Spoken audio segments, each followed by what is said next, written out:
السلام علیکم بچوں، آخری کلاس میں ہم نے اس سبق کو کمپلیٹ کر دیا تھا، تو آج ہم اسی کے سوالات کریں گے اور اس کو ہم ختم کر دیں گے۔ تو چلو بچوں، پہلا سوال شروع کرتے ہیں۔ سوال نمبر 1، چنار کو کشمیری زبان میں کیا کہتے ہیں؟ بچوں سوال نمبر 1 کا جواب لکھو۔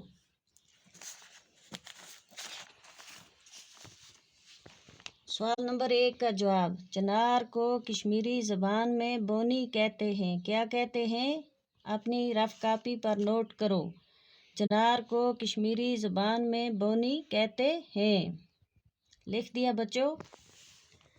سوال نمبر 2، نسیم باغ میں کون کون سے درخت ہیں؟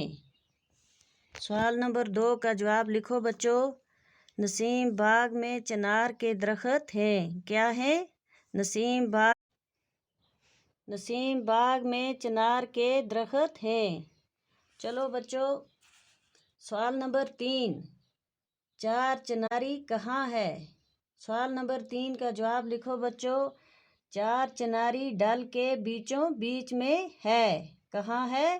چار چناری ڈل کے بیچوں بیچ میں ہے۔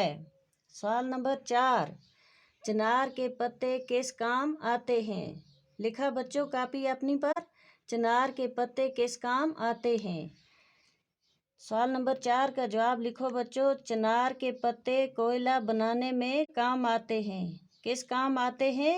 چنار کے پتے کوئلہ بنانے میں کام آتے ہیں۔ سوال نمبر 5، چنار کی حفاظت کرنی چاہیے۔ کیوں کرنی چاہیے؟ چنار کی حفاظت کیوں کرنی چاہیے؟ لکھو بچوں سوال نمبر 5 کا جواب، کیونکہ اس سے ہمیں بہت فائدے ملتے ہیں، جیسا کہ کوئلہ، لکڑی وغیرہ وغیرہ۔ ہمیں پتہ ہے کہ چنار کے بہت فائدے ہیں۔ کیا ہے بچوں؟ چنار کے بہت فائدے ہیں۔ کوئلہ ہم کانگڑیوں میں استعمال کرتے ہیں۔ کیا کرتے ہیں بچوں؟ ہم کوئلہ بنا کر کانگڑیوں میں استعمال کرتے ہیں اور لکڑی کا بھی استعمال کر سکتے ہیں۔